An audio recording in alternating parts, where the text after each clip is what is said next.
আমি দেখাবো কিভাবে সুস্বাদু মুরগির গোশ রান্না করতে হয়। মুরগির গোশ দিয়া আলু দিয়া ঝোল করাম। আলু দিয়ে কাটটা লইতাছি। আলুগুলা ছিলা শেষ, এখন আমি কাটটা লইতাছি। এখন সবগুলা ধুয়ে নিব। এখন গোশটি ভালোভাবে ধুয়ে লইয়াম।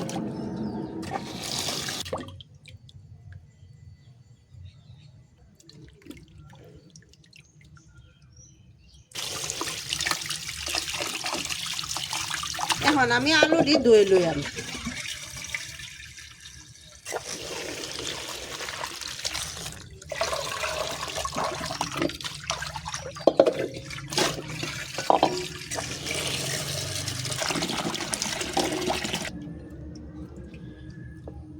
এখন আমি লড়াটা বসায় নিতেছি, তেলটা দিয়া দিতেছি।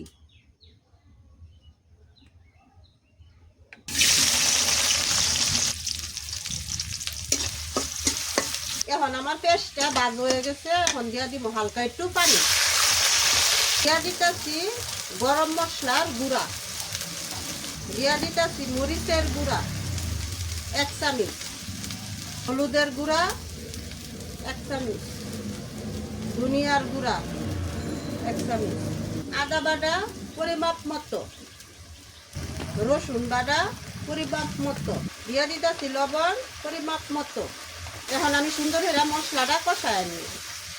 হালকা পানি দিলে আর মশলাটা পুরে না, মশলার কালারটা সুন্দর। এখন আমার মশলাটা সুন্দর করে কষা নিয়ে গেছে, এখন আমি গুষ্টি দিয়ে দিতে।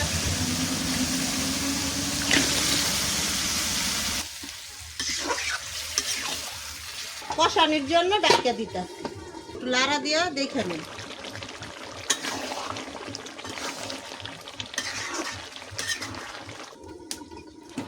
তরকারি মধ্যে দিলে ঝুলটা দিয়ে কষানি হয়ে যাবে।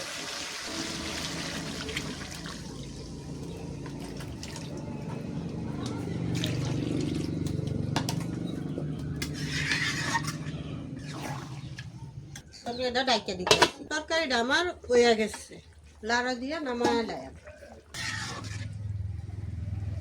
তরকারিটা হয়ে গেছে, নামায় নিতেছি।